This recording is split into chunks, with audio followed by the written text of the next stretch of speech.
So everyone, so start telling me exactly how it felt creating your tarot cards, okay?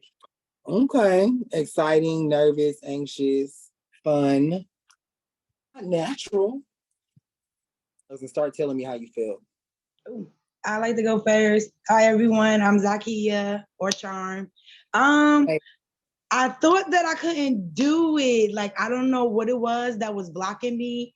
Maybe my own self, because sometimes we can be our own, enemy. But I kept thinking like I'm not gonna make it. When I was reading your list of what you got to do, and I feel like it's only gonna be, if it's only one person in who gonna make it, then so be it. And I'm like, I want to make it. So I sat down, and I'm like, I can't do this. I can't do this. And then another part of me like, you could do this. So I started off with the first one that you did. And then after that, it just started flowing and flowing and flowing. So I sent it to her and I was like, did I do this right? She was like, you did great. I was like, I don't know why I thought I couldn't do it, but it actually, after doing it, I was so proud of myself. Like, I actually did it. I can do this. This is not something that I can't do, because sometimes I sit back and I'm just very quiet and I observe. And in my mind, I'm telling myself that I can't do this, what you do. I can't do what I see everyone doing. So this actually proved me wrong, and I'm so excited. So yes, that's me. Cool. So what are 2 tarot cards that you came up with, and what are the meanings behind those cards? Oh, I need to sort out. I have 2 of them that I would say is my favorite. Okay, so now we got a favorite. So I'm gonna start with daffodil. I created that one. It's my favorite flower. It's yellow, and what it means to me when I see daffodil is like a peaceful energy, a positive energy. So I went with that one. So that's my favorite. So daffodil is energy, peaceful energy, space around you, or clear mind. Cool. So that's my favorite one. And because I can't find the other one, I'm going to go with elephant. I went with elephant, and it's elephant in the room. I put this card as the card of procrastination, because that's one of the things that I deal with. I procrastinate a lot until the end, even though at the end I do better under pressure, but procrastination was the one that I went with. So it was elephant in the room, the card of procrastination, addressing the elephant in the room. So those are my 2. Okay, perfect. Vanessa, how was your process? So for me, it was really nerve-wracking at first, but then it kind of, as I was doing my cards, I was doing them like every 3 or 4 days. Like when I felt like, oh, I need to do a card, that's what I do. So I felt nervous. Okay. But then as time went on, I felt okay. And I have some favorites too. One is Miss Ann. Miss Ann is my great grandmother. She practically raised me from 3 until 18. Her type of energy is wholesome, calming, peaceful, not argumentative, and straight to the point. She will tell you, this is what you need to do. Right? Edith was just not my great grandmother, but my grandmother. She died when I was about 12, but what I can remember from her is lottery, gambling, taking chances, knowing you ain't got it, but you're still gonna try to do it. And like, I mean, she was laughable, she always laughed when she knew she wasn't trying to do the best thing. They're my favorites.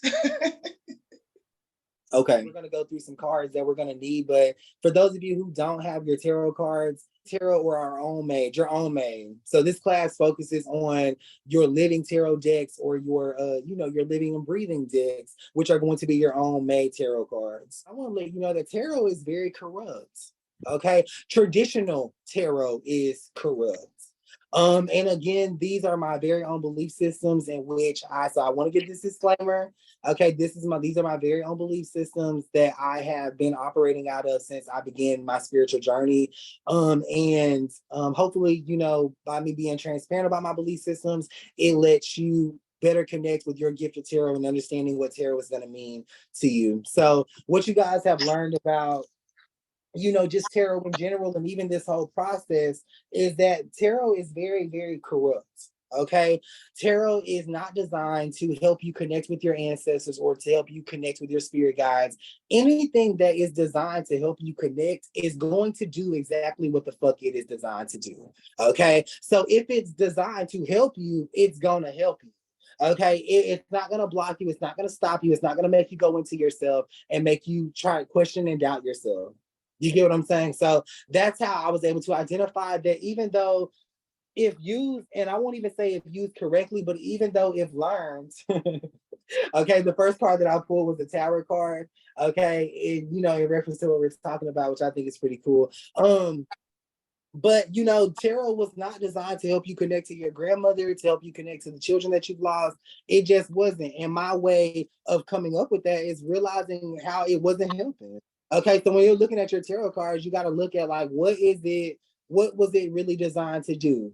Okay, now does that kind of feel evil, or does that kind of feel bad? It should, right? Because why is there a commercialized spiritual tool or a famous spiritual tool that is put in everybody's hands as supposed to be a tool to connect you to the other side, or connect you to your spirit guide? Why is it not helping you?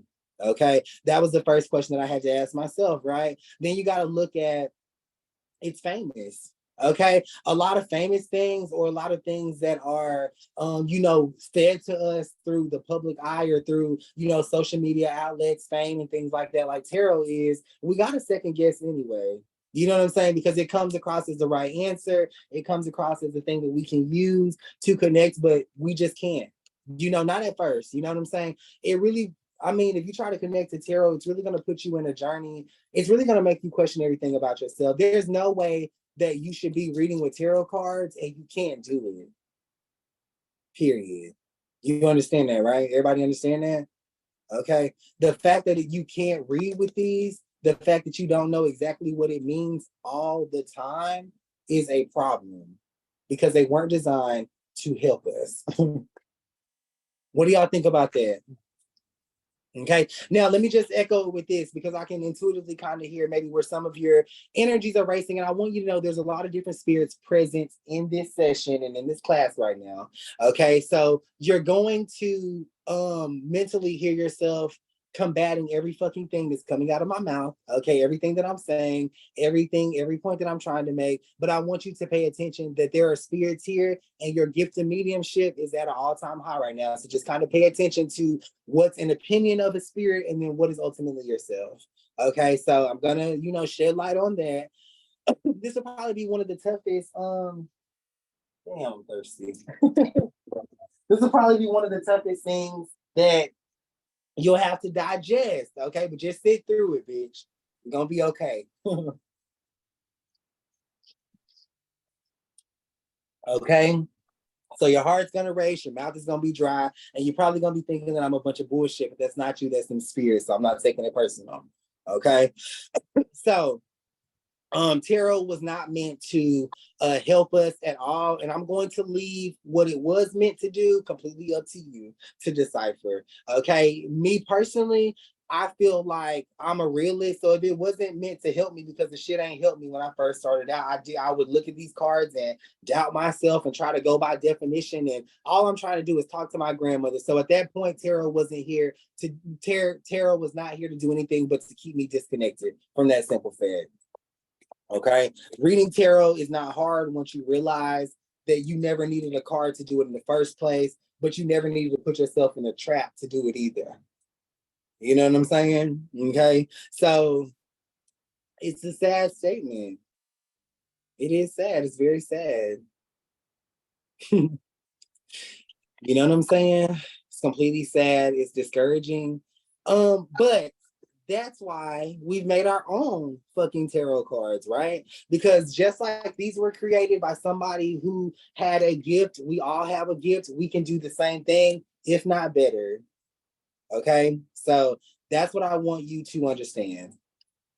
Okay. And again, I'm going to say it for those of you who seem to be having a hard time understanding, your traditional tarot cards were not put here to help you elevate throughout the spiritual realms. They were not put here to help you connect with your spirit guides, because if anything was supposed to help you, somebody should have been telling you what I was telling you. Make your own. Okay, they should have been giving you the formula for that. They should have been trying to tell you that you could make your own, because as each of you have found out, by making your own tarot cards, the only thing that you really were struggling with was breaking out of the energy of what these cards were giving you. Anxiety, depression, doubt. That's all. That's it. You know what I'm saying? That's it. So the fact that you have set and made your cards, or you have jotted them down, you've already defeated the spirit of traditional tarot.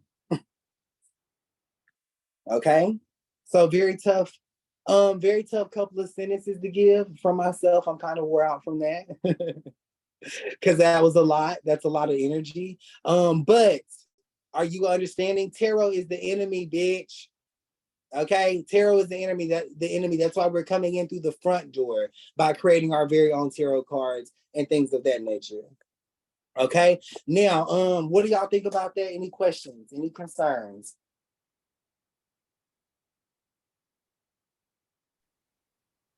I really resonate with that, Jordan, because I got like about 5 tarot decks, and I just didn't know if, maybe I just couldn't read them the right way, or maybe the picture would be different on a different tarot deck that I would get a little bit more, but I just could not get it. And like you said, it brought a lot of doubt, and do I even have a gift type of feel? When I always felt like I did, but when you get a tarot deck and you're like, maybe I don't, like, maybe this isn't really my calling. So when you had put on there and I saw you with your tarot cards, I was really intrigued by that. And that's one of the things and one of the reasons why I started following you. Cool. So, everything that is spiritual and magical does exactly what it's intended for you to do, right? We think about this with our crystals. We get black obsidian, rose quartz. It's intended to bring love, and that's what it does, right? So when we have these traditional tarot cards, it's doing exactly what the card is intended to do. You're doubting yourself. You're thinking that you don't have a gift. You're thinking that you're not connected. So you got to understand that this is the same as a crystal. Okay, it's bringing to you what the intention of the tarot card is intended to bring. Okay, and we just got to trust that. Now, is that how the card is depicted or portrayed in society today, or how the traditional decks are? No, they're not. Nobody, because we don't know the origin of them. Okay, now I feel like I've used my gifts and my intuition to kind of decipher the origin of the tarot card, which has led me to read the way that I do out of the energy that I do. And now I'm just a powerful vessel that I can pick up anything and give you a message from it. You know what I'm saying? Because I understand the origin of that. So I feel very, I did not know that was going to be how I opened up the class today. Okay, I had no idea. I just thought that would be one of my dirty little secrets that I took with me to the grave. But I feel really good that I can share that with you guys, and hopefully you elevate out of that. So you hear a lot of people say that tarot cards are evil. You hear a lot of people say that tarot cards are the epitome of the devil. Okay, and when you really break that down and you think about what traditional tarot or what your journey into trying to read has actually done for you, that's evil, bitch. Because you doubted yourself. You think that you are not reading it right, and God forbid, like my friend just said, she thought she didn't have a gift. Okay, everyone has tried to read tarot at some point in time. And even if you haven't physically picked up a traditional tarot card, you thought, like, I want to be able to do that. Okay, well, what makes you think that you can? Because the tarot cards are doing exactly what they're intended to do: disconnect you. Okay. Now, does it mean that tarot is bad? No, because it's a tool that we have in our hands. So we have to use it for good, and we have to sometimes create good, but you'll always battle with this, friend. Unfortunately, the spirit of this will always give you doubts. It'll always make you feel like you can't. It'll always make you feel like you're not gifted. Okay. So what do y'all think so far? Because bitch, I'm about to die. Shay, what do you think about that? Yeah, I was just about to say. Were you? Yeah. I was literally putting my hand on the unmute button.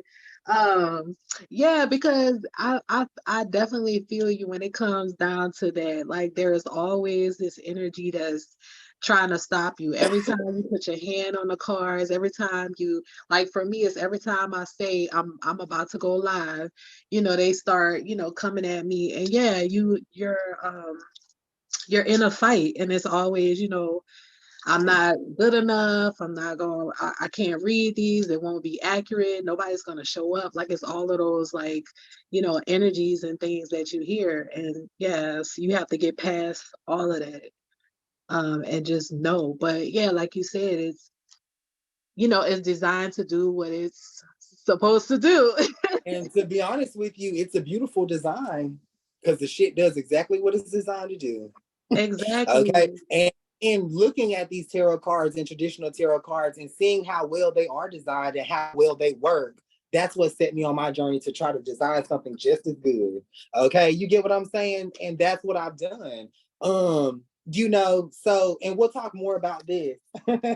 You know what I'm saying? We'll talk more about the traditional tarot, maybe at a different time or maybe during the class or whatever, but we're kind of letting spirit take over. So tarot cards do have a spirit in there, and the traditional tarot cards are intertwined and interwoven with a spirit of an individual who designed the cards. You get what I'm saying? So this individual that designed the cards and how the cards have been set with the intention of that original design, it's different from the spirit that we carry in ourselves. So we're not going to be able to connect with it anyway. Okay. So one thing that I want to say is the spirit of your tarot deck is what you guys have already begun to understand as of right now. Hey, guy, glad to see you here. What you guys have understood, or what you guys have begun to understand, your tarot cards should contain the spirit of your ancestors, of your spirit guides throughout the tarot deck. Okay, so it'll always be named after the individuals who have passed away, who you know of, even the spirit of living individuals such as your children or people who are close to you. You want to start creating the spirit of your tarot deck to embody the persona of the spirit that you love. Okay, not this.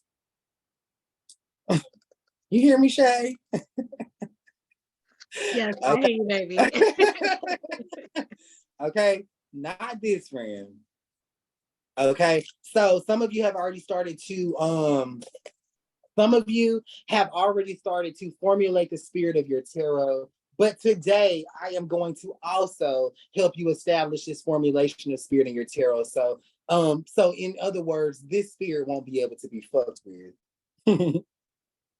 Okay.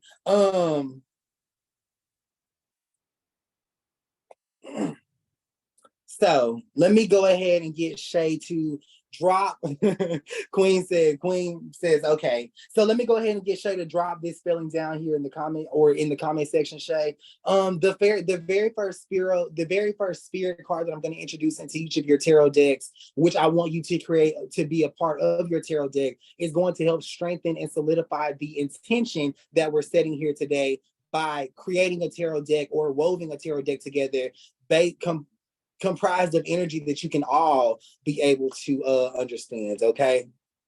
So, in other words, you may reference this card as the spirit of understanding. The energy, the name of this card is going to be called Taj Melfaso, which is TAJ hyphen MELFASO. So this is a spirit that came to me, one of my spirit guides, who actually volunteered to be a part of your tarot decks and to give you that strength that you needed to read from this point forward. So this is a spirit of like an army, a warrior, someone who's going to be battling the opposing energies all around you as you're trying to understand your tarot. Drop that spelling down there in the comment section.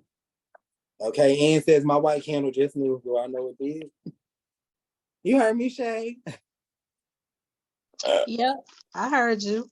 Quick question while I'm driving, or else I would type it. Is there any way that she could, like, when she does the spelling of the tarot deck, also put just briefly a couple of words what the card means? No, you better understand it and listen to it. Okay, you're gonna have to meet us halfway here.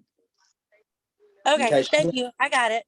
No worries. She's gonna drop the name, and then you understand that this is a spirit that's intertwining into your tarot. Okay, thank you. Okay. No worries. So are we clear on this? Okay, so the spirit that I just introduced you guys to will be a part of your living tarot deck and is going to help you better connect to the spirit that you set inside of your deck. Okay, so it's going to be a sacred card. It could also be the card of sacred energy. You can just give it a couple of different names, but just understand that when that card pops up, it's reminding you that that your spirit, the spirit of your tarot deck, cannot be fucked with. Are we clear? Crystal. I love it. Okay, so 100%. perfect. Okay, so the spirit of your tarot deck is again going to be composed of the people that you have lost or the people that you haven't lost, but more importantly, the people that you have lost need to be a part of this tarot. Okay, so one thing that's really, really hard to do with reading tarot is connect to the spirit of the tarot deck. Okay, now that's why when you pick up traditional tarot cards, you don't know what it's saying or you don't have faith in what it's saying because that connection to the spirit of traditional tarot is not happening. You get what I'm saying? So the tarot cards that you are creating in your new traditional tarot deck, which will be your own cards, because that's how we're defining this now. The new traditional deck is going to be the deck that each and every one of you put together and the deck that each and every one of you make. Okay? So the spirit of the tarot deck or the traditional tarot deck that we don't fucking like, that we hate, right? Because it gives us a lot of doubt. We never can understand it. Or the one that's the worst is we think we need a book to tell us what the fuck the card means. Does that make sense? That part. Okay, we can't connect to this, friend. Okay, we're gonna rip ourselves in half trying to. Not yet. Okay, so any questions?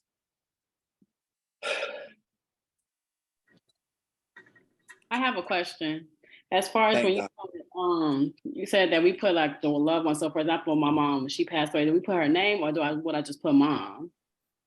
You can put her name, her middle name. What's her name? Gwenda. That's gonna be unique in itself. So I would actually use her first name. Okay, cool. Thank you. Yeah. Yep. So you can put Gwenda's energy, Gwenda's spirit, Gwenda's spiritual. Design the card with a word aesthetic that is beautiful. Okay. Okay. Yeah. Thank you. No problem. Any other questions? I have a question. Okay. So I forgot who said it, but like on the other person, I have like, I don't know how many decks. And like you said, I never could connect to it, found myself always going back and forth in the books, trying to figure out what the meaning is. So as we're creating our own tarot deck and putting our own energy of our ancestors and everything, should we get rid of the other decks that we have? And if so, what's like the proper way? Because I was told before by someone, you should never discard of a tarot deck. Well, that's a very good question. So you're not going to get rid of it because eventually what you'll do is you'll do the same thing that I do and you'll pick that deck up. And even though something was designed to work against you, you're going to make it work for you. Okay. And this is what you'll do with every single thing in your life, not just tarot. There's a lot of things in this world that are designed to work against us. But once we master ourselves, AKA our very own language, our very own tarot deck, we'll be the master over other things that were not necessarily designed to work against us. So keep your traditional tarot decks. And once you are working with your tarot deck enough, you'll be able to master and read anything. Okay. Your tarot decks are going to teach you about yourselves. They're going to be a living language that shows you that you never needed a specific language such as your own tarot to even connect to the other side or to connect to your messages. Okay. Okay. And my other question to that, like I haven't been able to find like a good stock of paper or index cards that I like. Can you recommend anything? Just regular index cards. I mean, you can do regular cards, laminate them. Okay. And then eventually your tarot deck will evolve into something that's a little bit more aesthetically pleasing, but I'm kind of struggling with that right now, and I'll talk more about that later on in the class. But Okay, thank but you. yeah, so it's important to just get your language imprinted on paper. So that's going to be a battle in itself. Don't sit there and struggle with what it with the paper it's on or whatever the case may be. You hear me, friend? Yes. Thank So you. yeah, so get it imprinted on paper because that's going to be a battle within itself. Okay. Okay, now who can answer this next question? Do we ever write down the definition of our cards? And what are we going to do with the definitions that we have written down already? I would written say down the I'm laughing at Miranda. I would say the answer is definitely no, because you should already know what that spirit of that card is. You should not have to have a definition because you created the card yourself. It should be up in your head. And if you wrote up definitions, do a sigil over top of it. Do something that is related to it that nobody else is going to understand. That's incorrect. That's correct, but that's incorrect. Do we have another answer?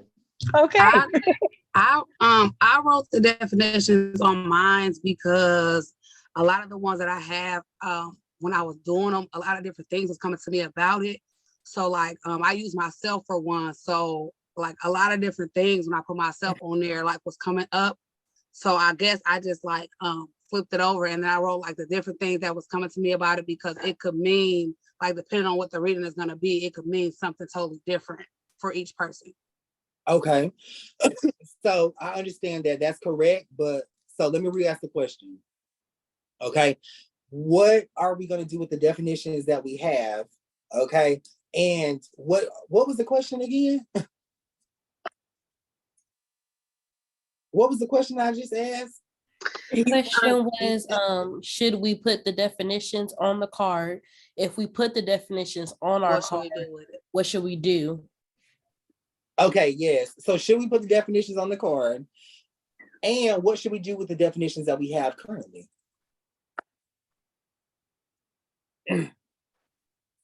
Let me ask Shay.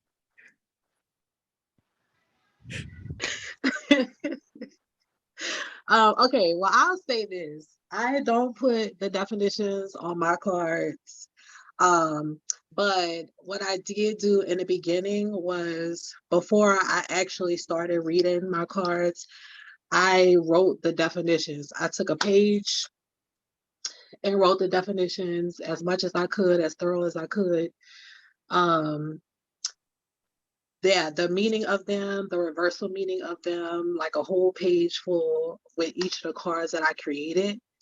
And those are securely locked away. But yeah, I don't put definitions on any of my cards because I already know the meaning. Okay. So,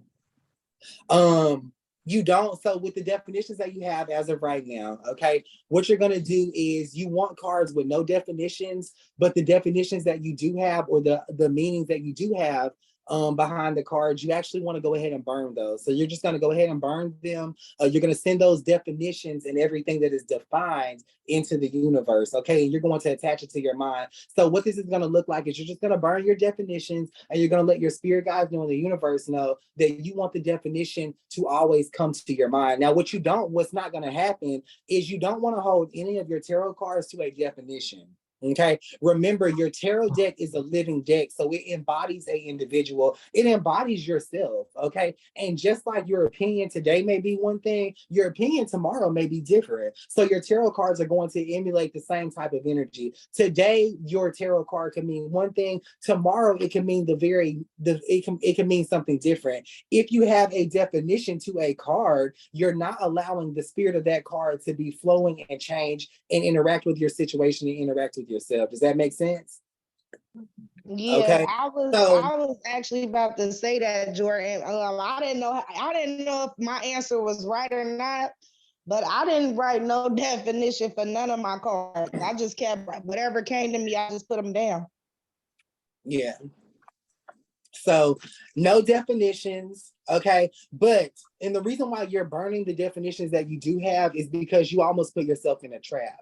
Okay, so notice that Shay started off like that, but she's no longer doing that because she's no longer in that trap.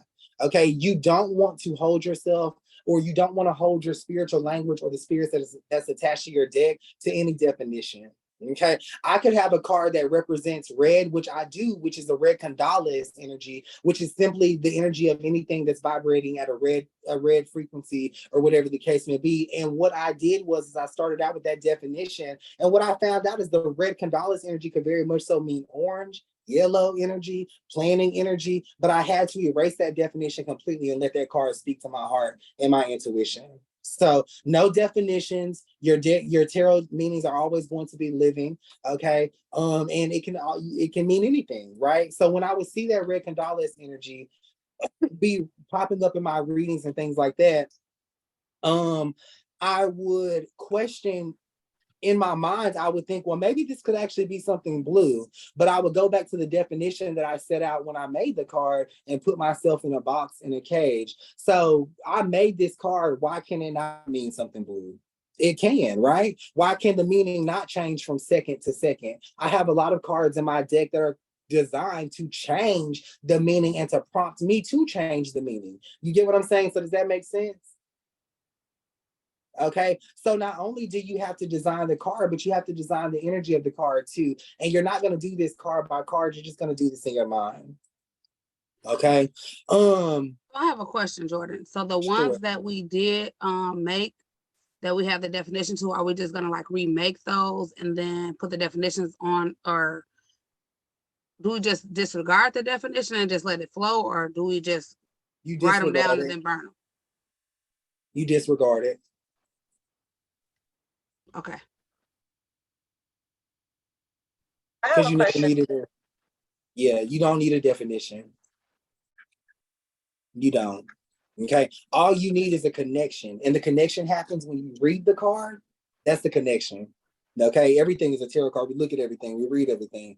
That's the connection. Okay. When you read traditional tarot, when you pull the Ace of Swords, you're making that connection and it twists you up. Okay, so because your spirit disagrees with that spirit, it's not necessarily working for you. You don't understand what it means. You go into the definition, and then you're in a whole trap. I have a question, Jordan. Sure. Oh, go ahead. No, go ahead. What you heard, Melissa? What? So when I was making my tarot cards, I had a scrapbook of paper, and I was writing down like what was coming to my mind. And on the paper, I was also putting the definition. But as I was putting the definition, I'm like, well, that could mean something else. Like I've had a couple of things that had happened to me for the color black.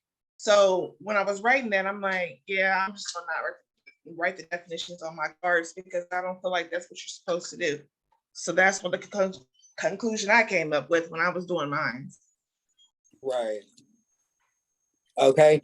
And so we automatically think about words and what does a word mean? Okay, that's the programming that we're in. So every time we think about a word, or we think about what does that word mean, but these words that we create or these cards that we create don't have a definition. They're going to mean whatever you want it to mean when you want it to mean it. So you'll never be wrong. You get what I'm saying? So an example of this, if you ask me what your favorite color is, and I pull the LaVesia card, and in my meaning and in my heart today, the card represents yellow, right? And I say, well, your favorite color is yellow. And you say, well, no, that's wrong. I'm going to say, well, that's what my fucking card means. You get what I'm saying? I read it right. Okay, so it may not be your favorite color, but I read it correctly. Does that make sense? I have a question, Jordan, in reference to okay, so we're trying to get out of the traditional, but we are referencing back to it. So you know how the traditional, like for instance, like the Rider-Waite deck has like imagery on it. And in the traditional readings, some of the readers would reference the imagery on the cards can mean certain things. So where I'm going with that is imagery important, like the pictures and things on our own deck, or because I can't draw a lick. So would imagery be important in creating our own cards?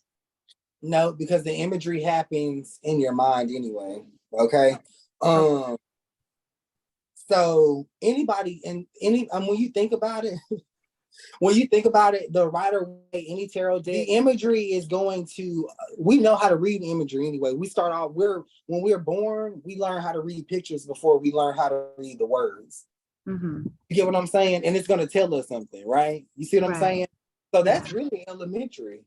Okay. So that's not even a part of reading tarot. When you think about it, we all can read pictures and then say, well, you know, based on what I'm seeing, okay, you get what I'm saying? That's the message. But when you're creating your own tarot cards, I thought that would have been a problem when I started making my own tarot deck, but I loved the images that my mind had. You get what I'm saying? I loved when I would read a card or connect with the card by reading it. I loved the image that my mind would paint. And then I would speak out of what was coming out of my head, out of my thoughts, and it would be correct. You get what I'm saying? Okay, because I was getting caught up in the fact that it was just words on a card. Okay. So, I mean, you could get caught up in the fact that it's just pictures on a card. Yeah. Because that's all it is. It doesn't make the message more powerful or less powerful. Okay, got you. You get what I'm saying? Yes, thank you for that. Okay. So, you know, yeah. So what do y'all think about that? Now, what I will say is to kind of echo that, what I am not necessarily struggling with now, but what I'm disliking is I'm disliking all the color that is associated with the cards that I created. Okay. I really love the black and white energy. You know what I'm saying? Because it's just a word. My mind pieces together the colors, the connections. I realize that I got a powerful fucking mind. You feel me? And I don't want anything to take away from that. So I'm still getting used to my very own depiction of tarot here, which kind of mimics the same type of tarot, but there's just colors involved. So you know, I just want you to think about that. I've been set free in a moment because now I can just feel free to have, to come up with so many other different things because I was struggling with that, as I was trying to use that deck as a reference, but thank you for that because I feel like now I've been set free as far as just being able to create so many different things. So thank you. And what you were set free from was traditional tarot, or the spirit of it. As far as the direction of the cards, like when you pull them, because like how she was talking about earlier, like if they're upside down or whatever, I really never just like really thought about that because like I still play like with the deck we made. I still kind of play with them, and sometimes I do pull upside down. But to me, honestly, upside down just means reverse. Like in my mind, it just means reverse. So like, how should we read that to ourselves if the cards come out? So when you make your own tarot deck, right? So say I just created this, right? And if I created it not to read upside down, then bitch, I'm gonna flip it upright. Oops, this one came upside down. Let me flip it upright. Because I didn't create it to read upside down. Okay. You get what I'm saying? Mm-hmm. So you shouldn't be reading in reverse in something that you didn't create to be read in reverse. Does that make sense? Gotcha. Does that make sense? So if today I decided that this same stack of cards that I made today, I'm going to actually be reading them upside down because that's how I'm designing them now, right? Because they're a living tarot deck, so I can re-intent them. Does that make sense? So now I can read upside down, but if I'm struggling with reading them upside down, then bitch, I'm gonna bring them back right side up until you know what I'm saying? You design it how you need to, so that way you can read. Okay, but that's because we're all trapped in the spirit of traditional tarot.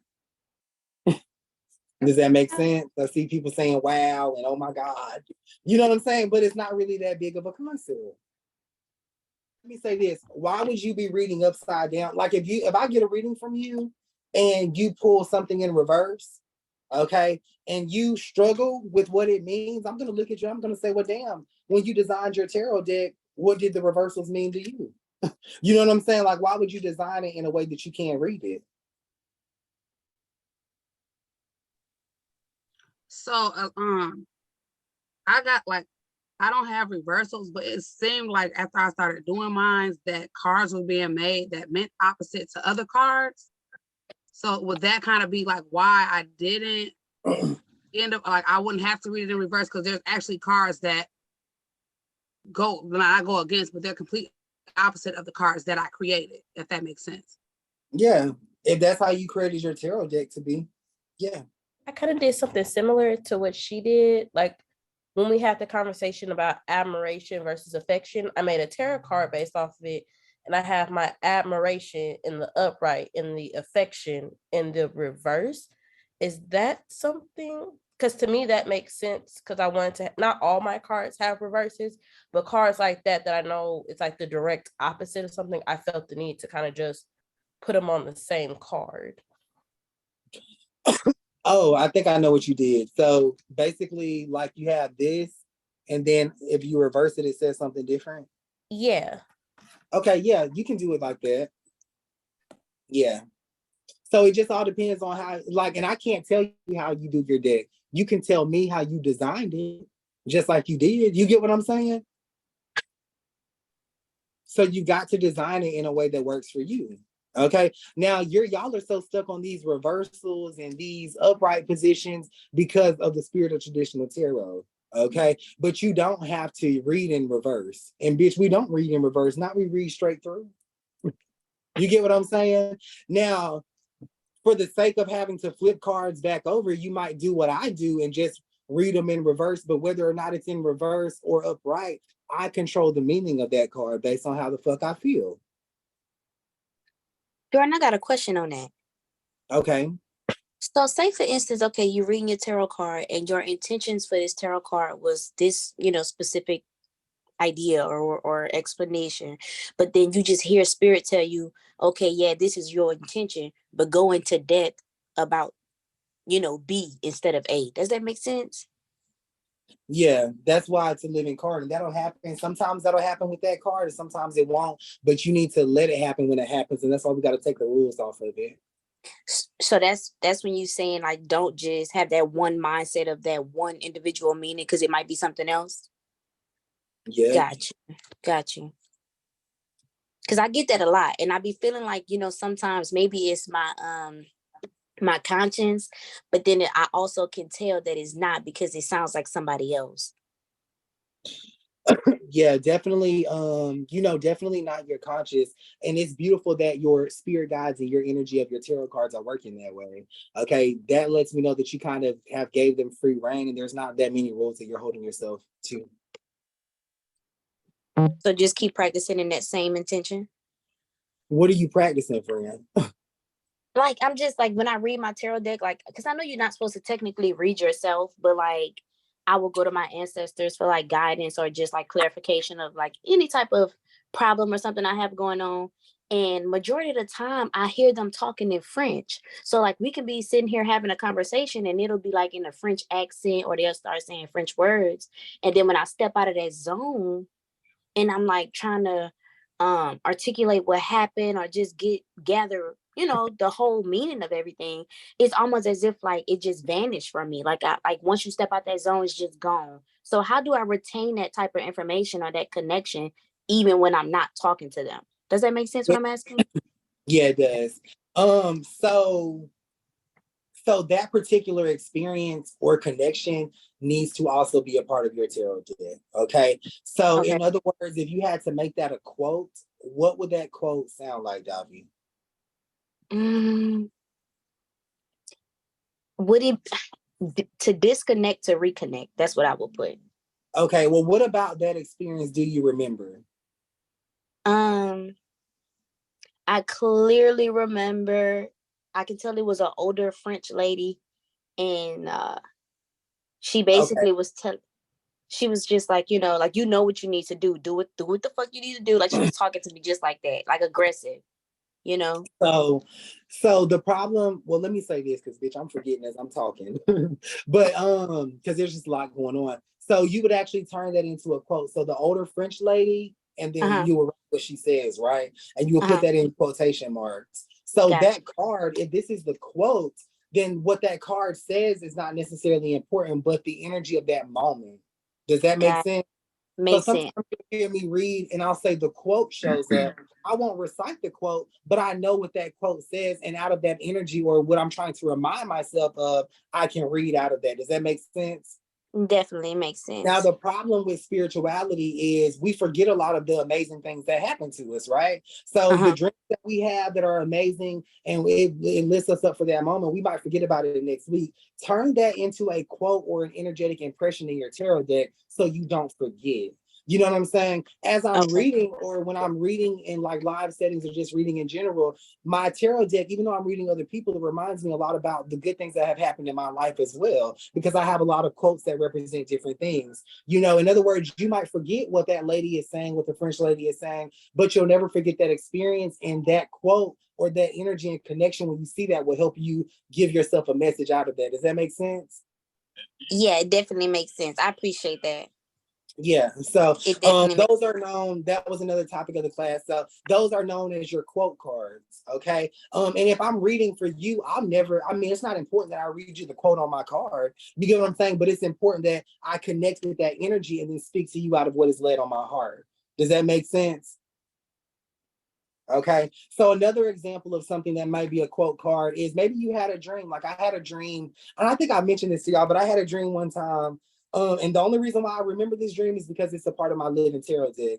I had a dream one time that I had went to sleep, and before I went to sleep, I asked to meet with my ancestors right in the dream world. Well, this happened. We were in a working environment, and I remember walking around talking to people, asking, "Are you my ancestor? Are you my ancestor?" And this one guy that was in my dream, I said, "Are you my ancestor?" He was like, "Yeah." I was like, "What's your name?" And he was like, "Boss Mookie," right? So I turned that into a quote, and I turned it into a card because I would have got up and I would have forgotten altogether. You know, and I do forget until I remember it and I see that card in my tarot deck. So your tarot deck should also be compiled of moments that mean something to you that you don't want to forget. Energy, you know what I'm saying? Does that make sense?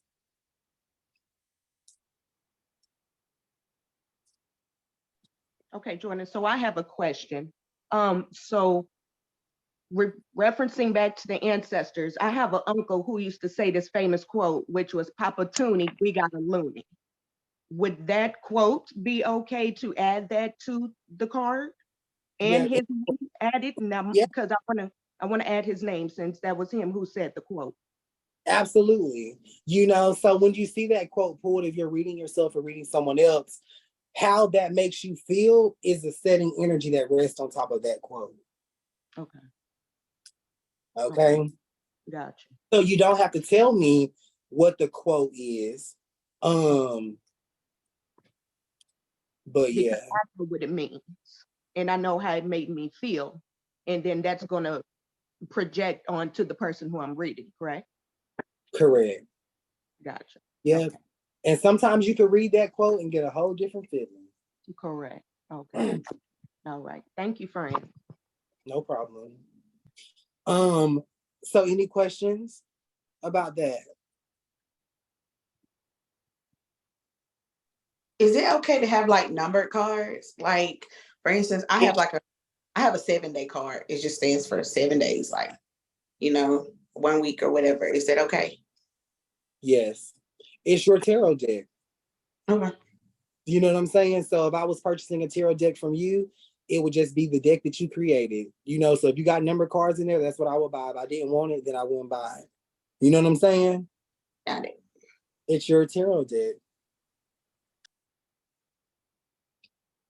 Are we ever going to have spirit guides tell us or communicate with us, like, to get rid of a card? Yes. Yeah, that's a really good question. Yeah. So because your tarot decks are living, so really hang on to that term, okay? Which means that you can add to the deck and you can take away from the deck. So some things that I have done over the course of time is I had cards that represented certain people in certain situations that I no longer wanted to see. Okay, or that I no longer wanted to be a part of. So I would burn that card, or I would remove that card because it's no longer a part of my journey. So before this is going to help me read, it's going to keep an accurate account of my own life's experiences and my own journey. Okay. Now, if I'm trying to get over something, I'm not going to keep it in my tarot deck just for the sake of having a tarot card. It's living. I'm going to remove it. And I've had a problem with removing cards, but I shouldn't. You know what I'm saying? So that's a really good thing. So that's going to lead me into talking about your relationships and stuff like that, okay? You're going to have to use your own judgment if you want to name tarot cards after people in terms of relationships. I know sometimes relationships are forever changing, or whatever the case may be. So you may not want to see someone's name or the event of someone or someone's energy all the time. You get what I'm saying? So it may be a good message behind it. And because of the relationship that y'all have, you'll probably be able to really connect with that energy based on how that person is making you feel.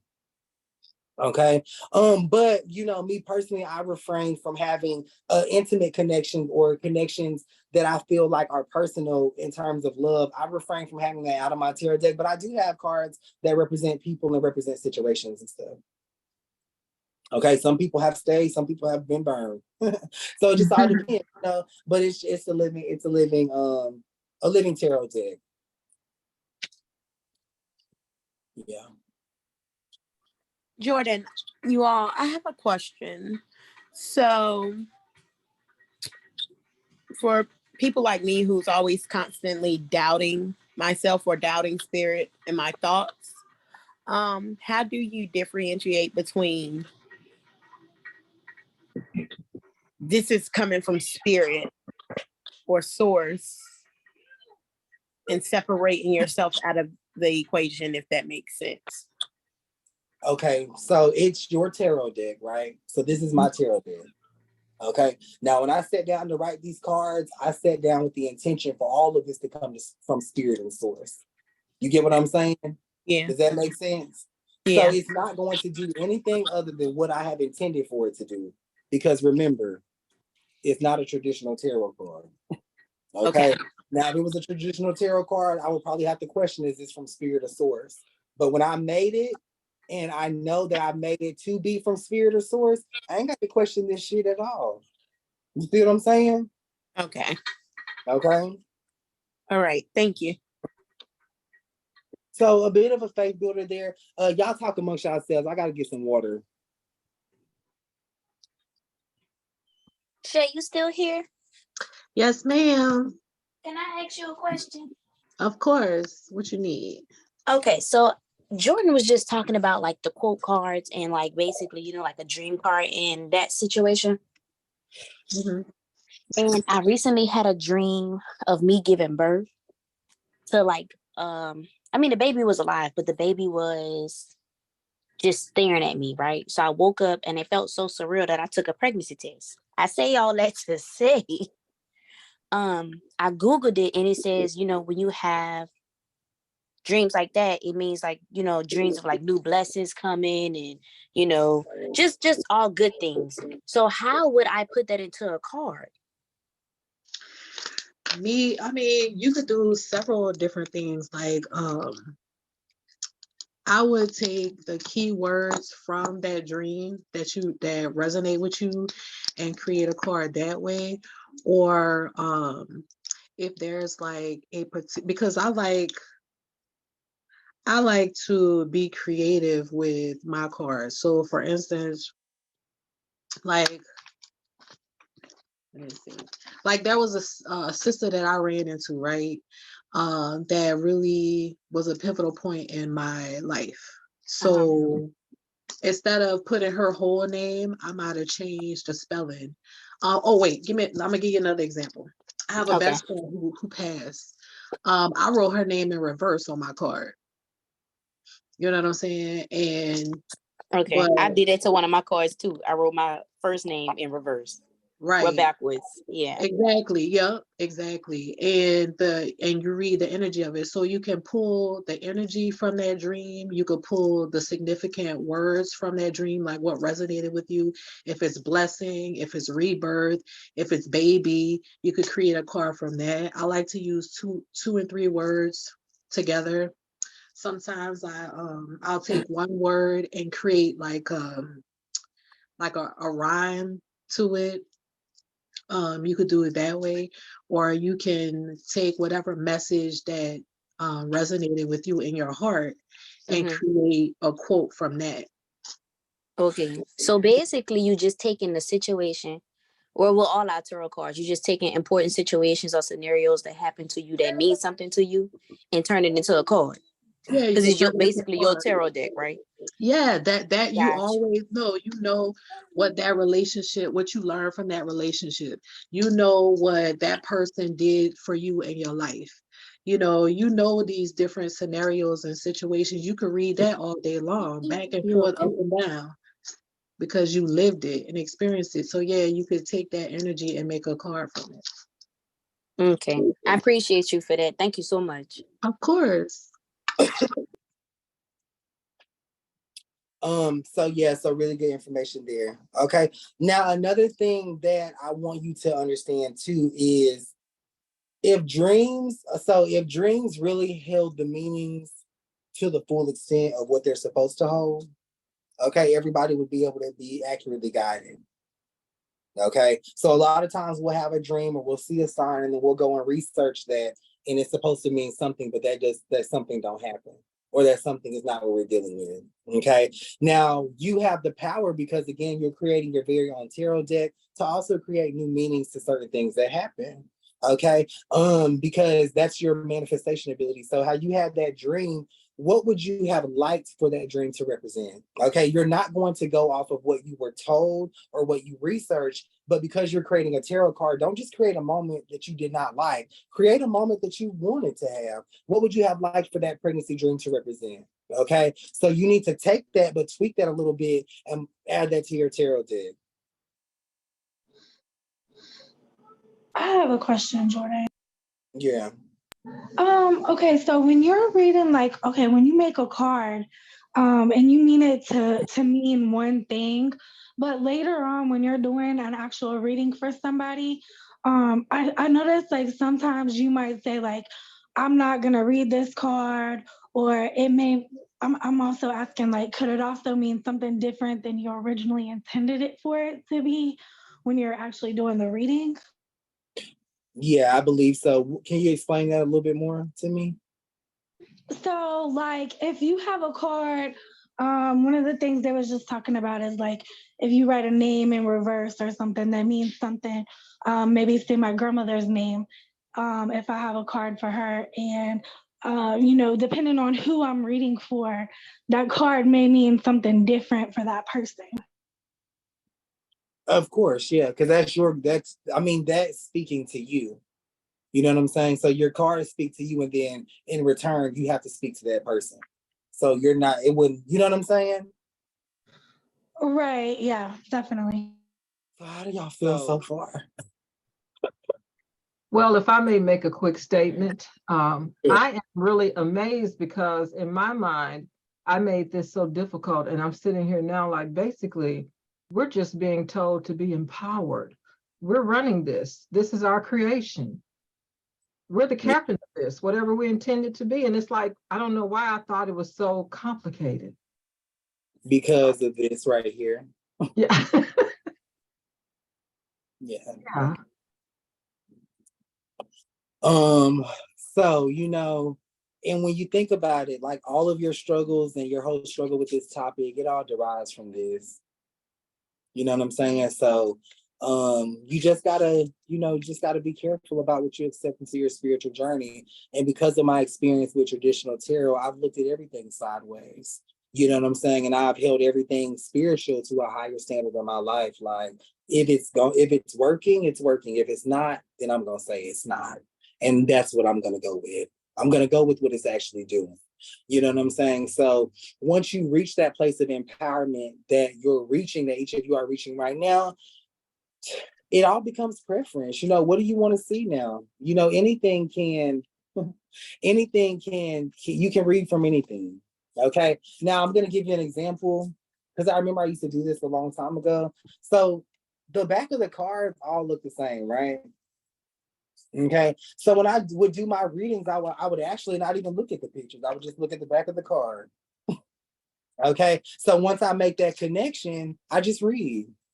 So, because you can. That's the thing. You don't need a picture or a definition to tell you exactly what a card means. Okay. If you ever seen people read with runes or anything, it's not necessarily the rune that's powerful. It's them that's powerful, but they can make a connection to anything. You can read anything. Because when you reading is just looking at something and having an emotional response and defining that emotional response out loud is all it is. Jordan, would you say that the main problem that most of us probably encounter when we use the traditional tarot was we were not connecting with that deck? The main problem that y'all were using when y'all encountered it is the deck itself. The deck itself. Yeah. Because the only thing that you can do to connect to a deck is to hold it in your hand. That's it. You know what I'm saying? But we think that we're supposed to get these tarot decks in our hand to have an out-of-body experience in reference to connecting with it. That's not going to happen. Okay, so let me ask you a question. Did you get your cards and just hold them in your hand and try to look at them? Yeah. Me? No. Oh, me? In general, everyone. Oh, no. So what was your problem then if you never tried to look at them? My problem was listening to other tarot readers tell me I wasn't reading the definition right. I mean, the definition of the card was not what I was reading it. That was my problem. I had self-doubt. I just doubted myself, I think. Well, what experience did you put yourself in to doubt yourself? Because I guess what I'm asking. Yeah, unsure because like. So did you try to read or did you not try to read? I did try to read. I remember live, you said you was like, who goes by the book? So then I'm like, dang. Like I was trying to be more intuitive with reading the cards, and it was like I was doubting myself, even though the person was like, they weren't as doubtful as I was, but I just felt like there was something that I wasn't doing right because I hadn't read the book, I guess. No, that's not true. No. I'm doubtful because I lean on the book too much. Like I haven't been wrong on what I get from my readings, but I have to go and I look for the definitions. But you haven't been right because of what you know about the card either. Trust me. Exactly. So you got to recognize that too. But it takes a little bit more to understand that you haven't been right by what you know about the card or what you know about the definition. You were right because you were destined to be right.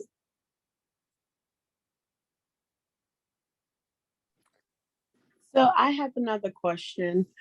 I never had a tarot deck. Would you all recommend that I get one? We recommend that you make one. Or should I just continue to do my own? Continue to do your own and master that. Because trust me, it's gonna make reading that much easier for you.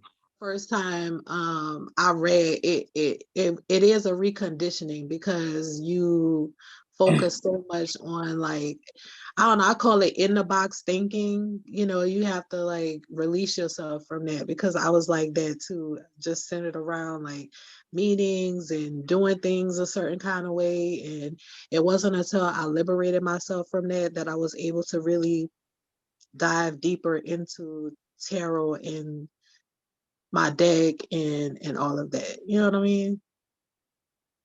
Yeah. So it's definitely reconditioning and it's a shock to the mind, body, and spirit. So it is a shock. It is a shock. So another thing too, like whenever I would make my card and I would think, well, what the fuck? Well, I wonder if this means this, or I wonder if this means that. I would be reminded that I made the card. So why am I questioning what the meaning is? If I need to change it on the fly, then I'm going to change it on the fly. I'm the creator of this. You know what I'm saying? So even if I forgot what it originally meant, well, guess what? Because I made it, I can redefine the meaning and you can't challenge me on it because I made this. You know what I'm saying? That's the power that we have in the cards that we create. They will always come through. So everything that you've said today has resonated with me. So from, the months anticipating this, I was thinking in my head because I got excited about the cards and I created them. I was like, now what the heck do I do with them? And I kind of am the person that already colors outside of the lines in my personal life. So this assignment worked for me because like you said, whatever I decide it is, it is. So it was easy. So a couple of times I picked it up. I didn't know you're not supposed to read on yourself, you know, and I'm going through the cards. Well, let's stop right there. Okay. So with traditional tarot, the rule of the stigma behind something, remember, that we didn't create, is that you don't read on yourself. Right. Or it doesn't come out well. Okay. If I created my tarot cards and I created them and I understand that today I'm going to read on myself because I can do that, then I'm going to read on myself. Okay. Okay. So that's what I did. That's what I did. And it was like I was talking to the cards and they were talking back at me. Something didn't resonate with me that came up. I was like, well, no, that's not it. It's going to be this. And that's what it was. That's so, what it is. So I was like, it can't be this easy. It cannot be this easy. Because I said, this is what I often use as an analogy of being in the Matrix. I was like, either you're going to take the red pill or you're going to take the blue pill. Now, which one is it going to be? In the blue one, you get to determine your own destiny. So I'm in it, and everything, if it is like my subconscious what woke up and was able to translate what I had actually put on. Because I was like, these cards, okay, they it's like they're talking to me. Literally, it's really speaking to, because I created them. So everything that you said today, I'm excited about, because I was expecting to hear something else, and I was like, he just gave me my word. You were my word for today. So. Yeah. So really what we're struggling with when it comes to reading tarot is we're struggling with breaking out of that box. Okay. Breaking out of the fucking box. Breaking out of the box is what you're struggling with. That's it. Okay. So your only problem is you shouldn't have one.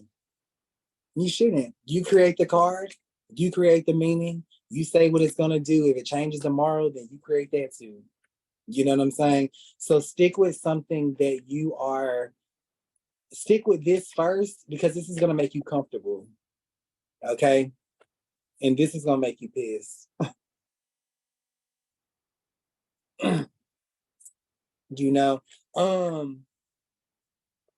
Again, it's horrible. Traditional tarot. And the thing is reading traditional tarot hard? No, if you think, honestly, it's easier than this right here. You get what I'm saying? But you're gonna have to figure that out. That's your path. That's your journey. You get what I'm saying? This takes a little bit more effort, you know, but they're both, but this is easier than that, but this is hard. You know what I'm saying? So that's the only way I know how to explain it. So it should make you think, well, how is reading traditional tarot easier than an easy process that I've already given you? That seems like it's the easiest. And that's something.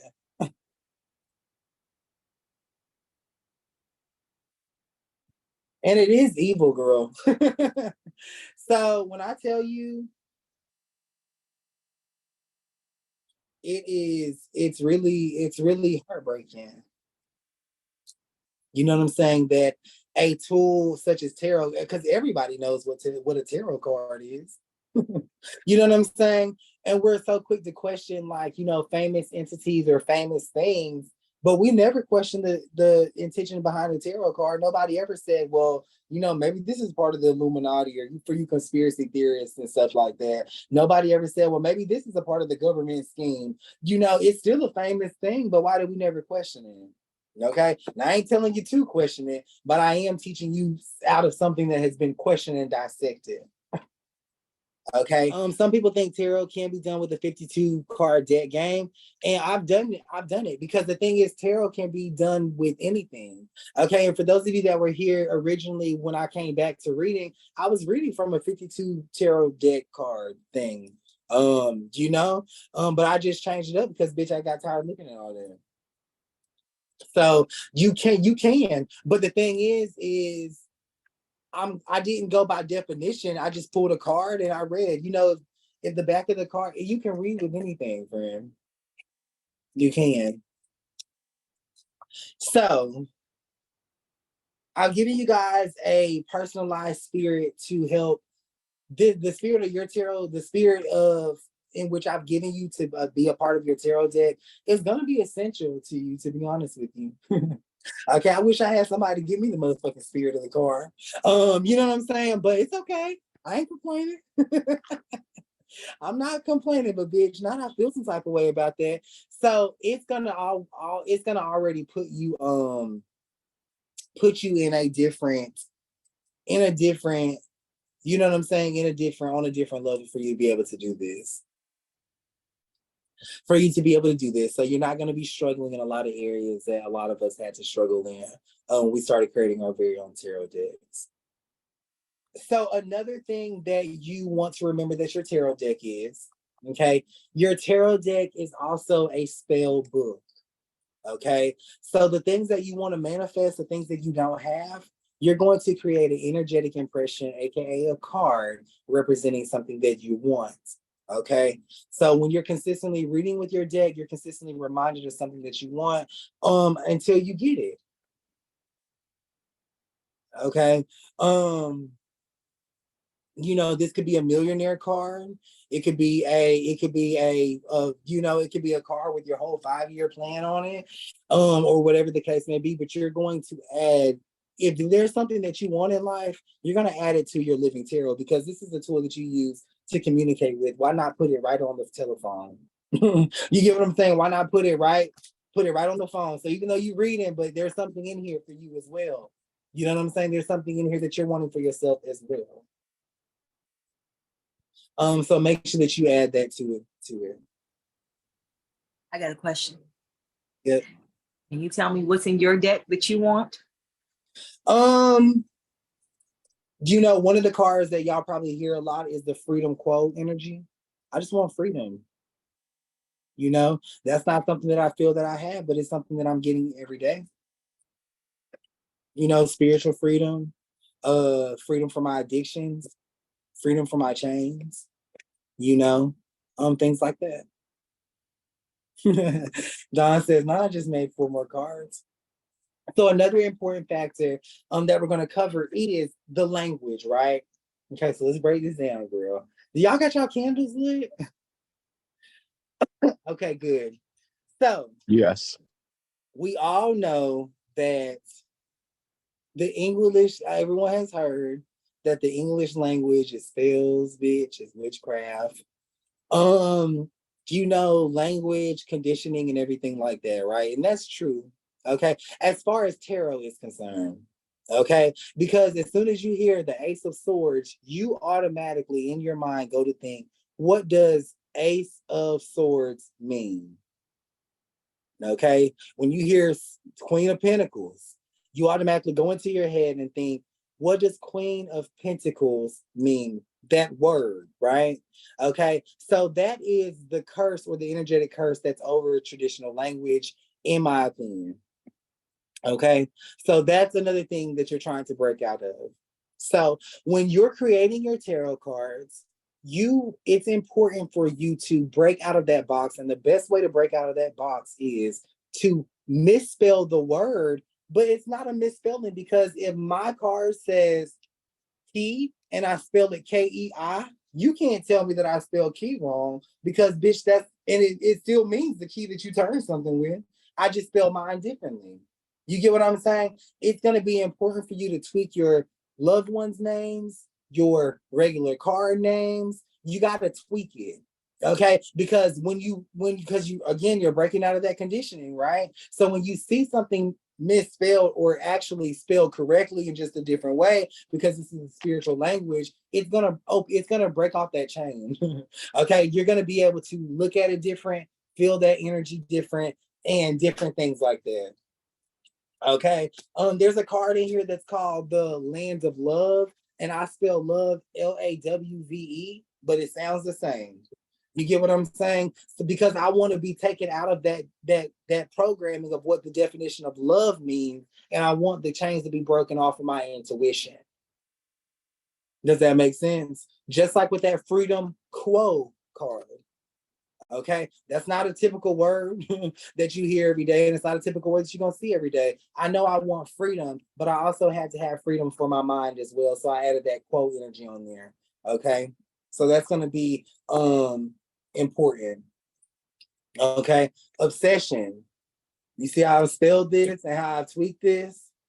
Okay, it has a whole different meaning. It still means the same thing, but it's gonna give me something different every time I look at it because I've redefined this.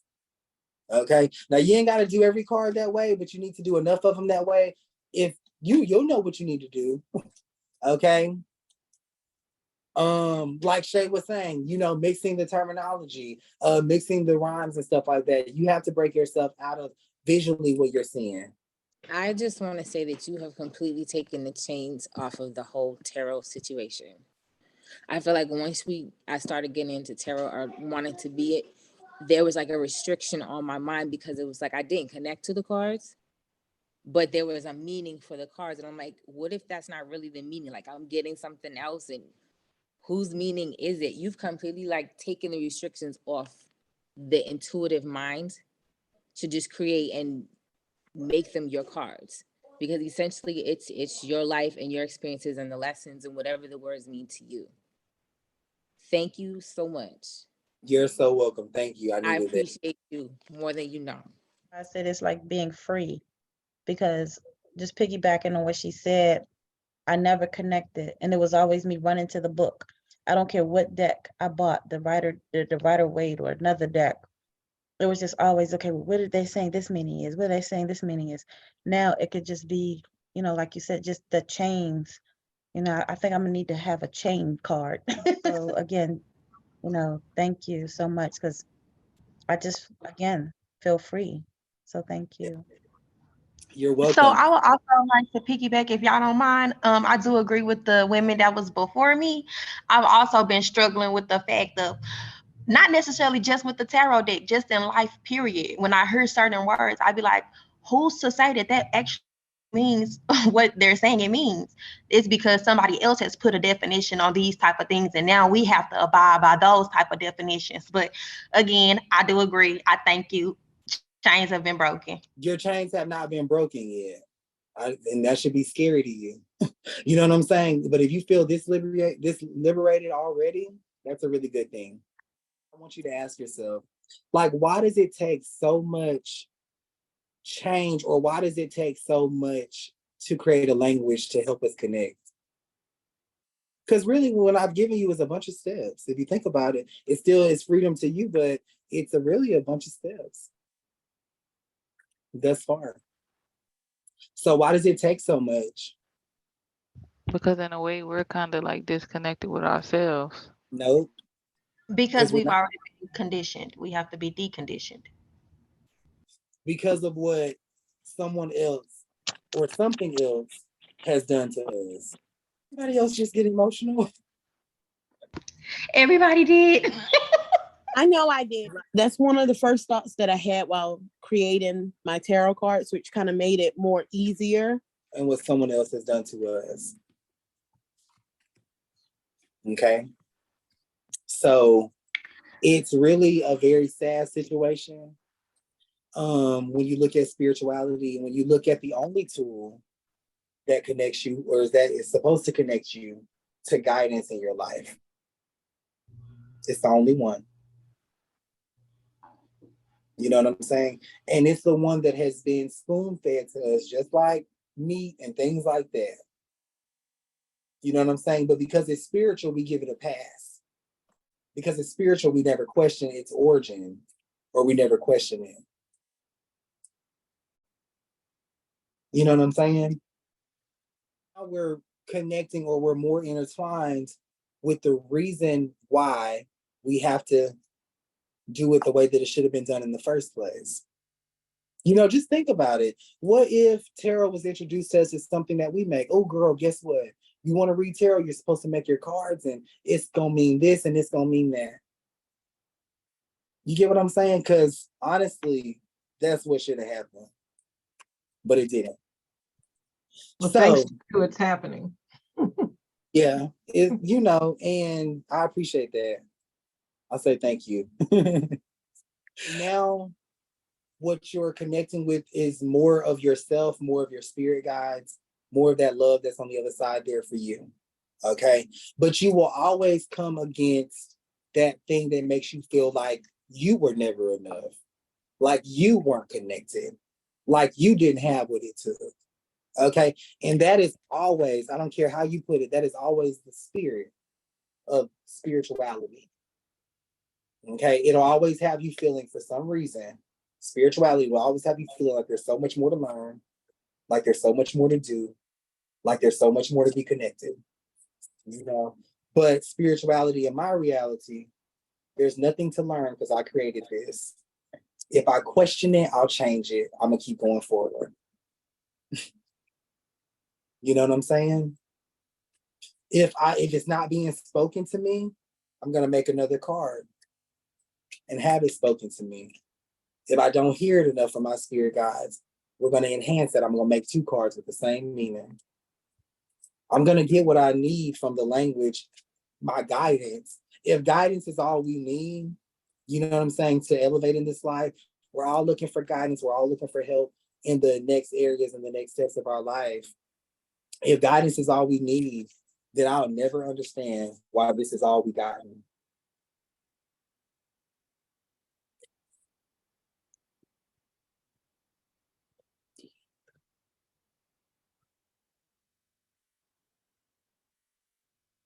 So everybody, you doubt yourself, and now you understand a little bit of why I look at you crazy and cuss you out. Now you have a deeper insight on where I come from and you know, why I think and feel the way that I do. Now the same power that you have over these cards, you got that same type of creative power and ability to rename, recreate, and redefine something that already came with the definition. Okay, because you don't just have power over your language, you have power over anything that you deem spiritual. And it's important that you understand that. So once you understand that, then reading these becomes easier. Why?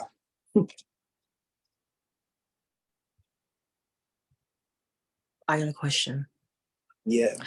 So how long did it take for you to get to where you are at right now in your spiritual journey?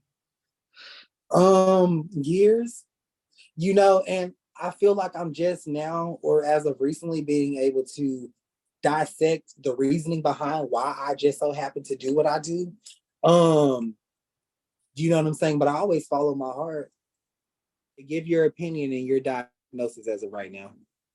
One thing about this whole thing with tarot is that it's so it is shackling, at least the way that it's been created, you know, and I think about the other forms of divination like OB and the Opele, you know, and runes and all that kind of stuff. That's much more open and liberating.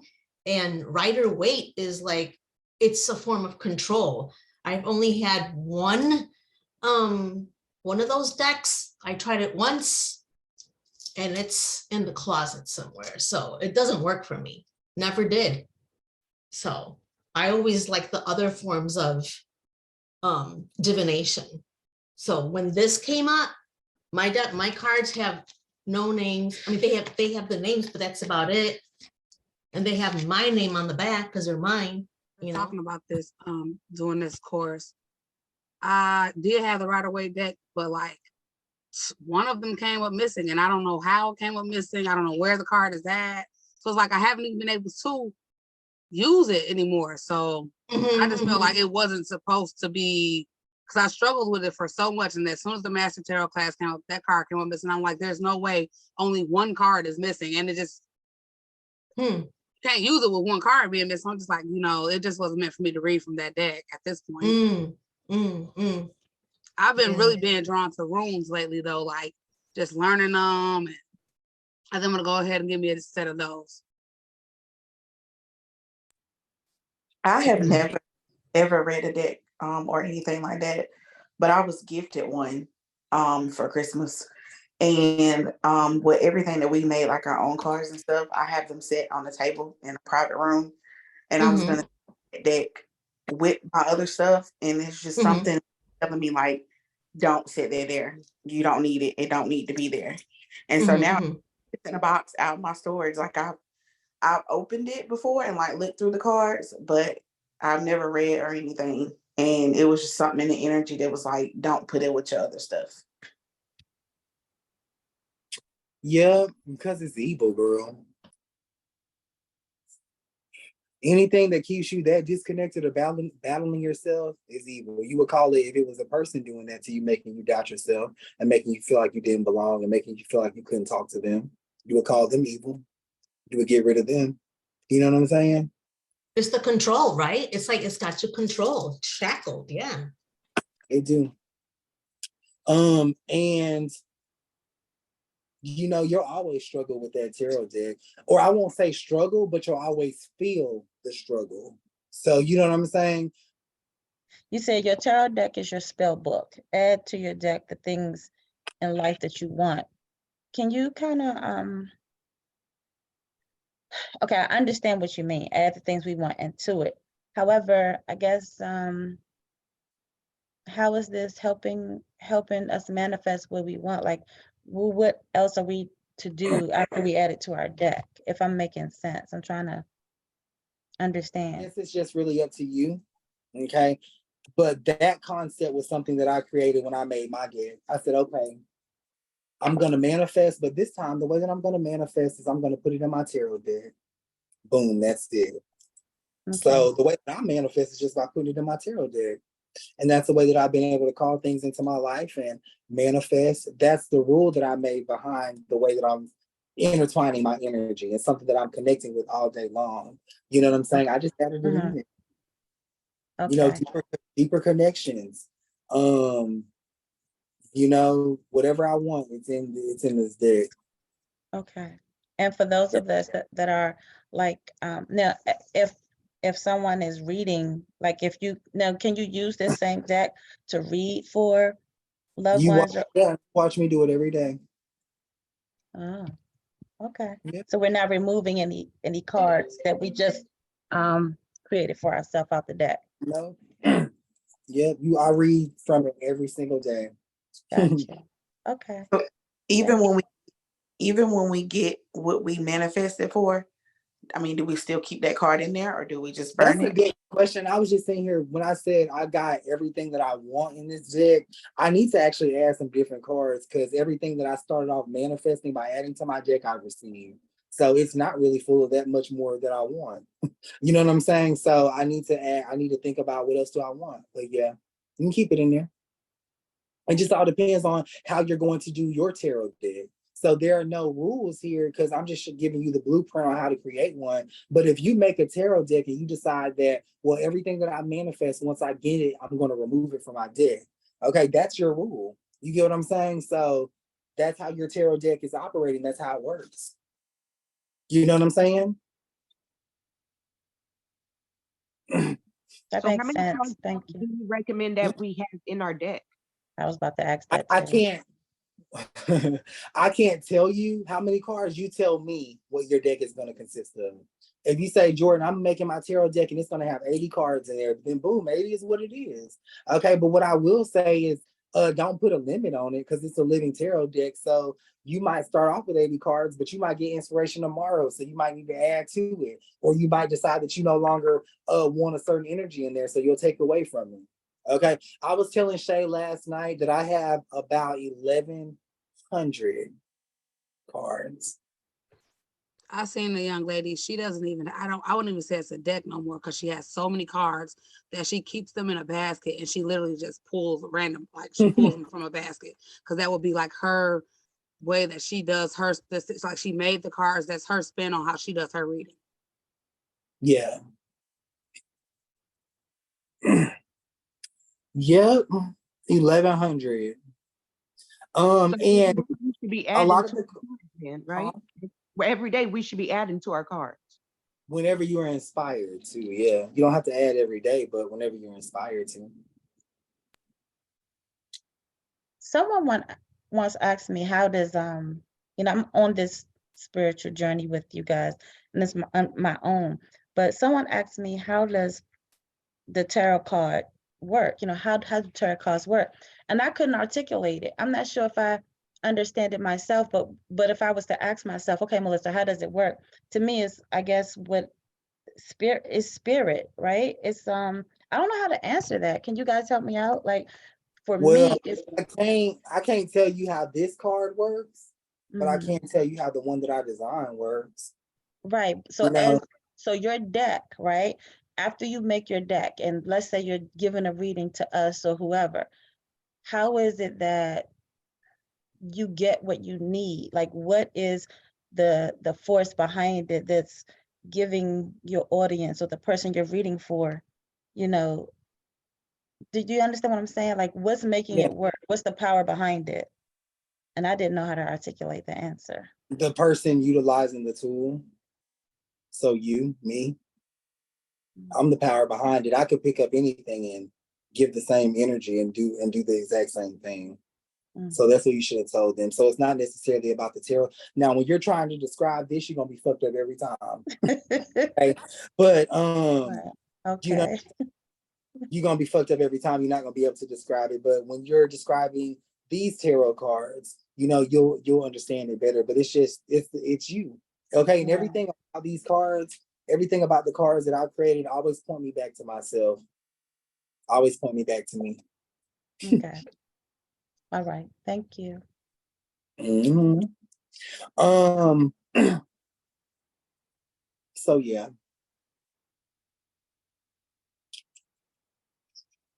I have a question. So, you know, I've known people to say, like, you sage your cards before you read them.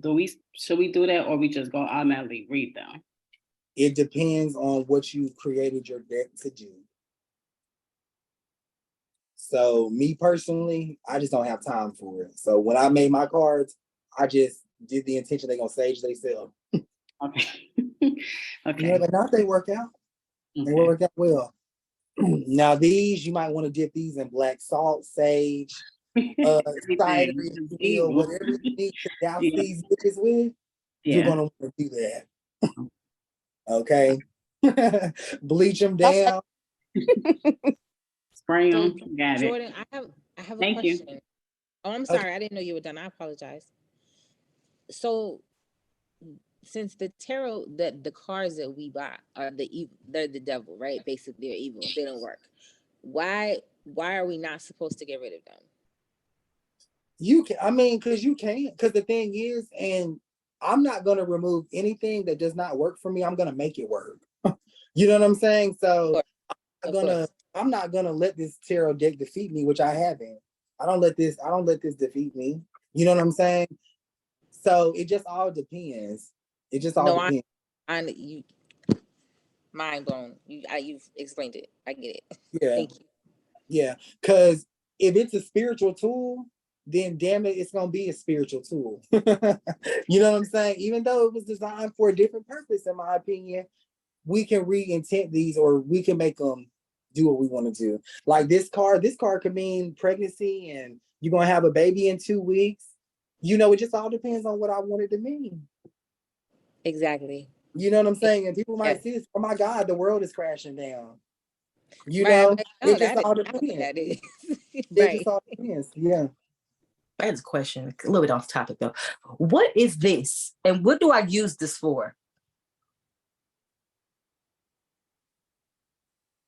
Hold on. What is that, selenite?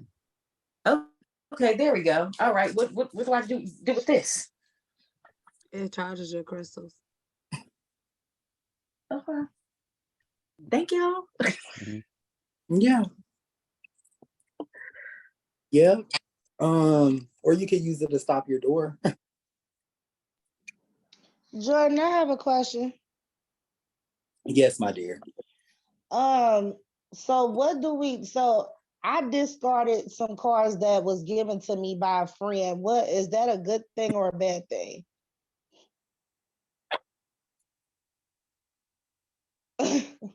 Girl, it just all depends. You know what I'm, Okay. it just all depends. I mean, I'm pretty sure you're feeling more like it's a bad thing.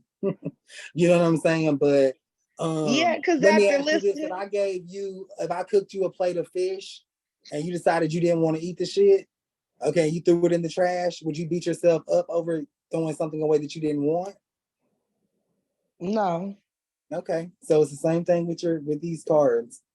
If you don't want them, you don't want them. Just because we're spiritual, we give them a lot more weight than they deserve. Because Right. we're spiritual. I get it. Thank you. Yeah. Okay. But and even speaking from like a spiritual standpoint, ain't nothing gonna curse you or hex you because you got rid of it.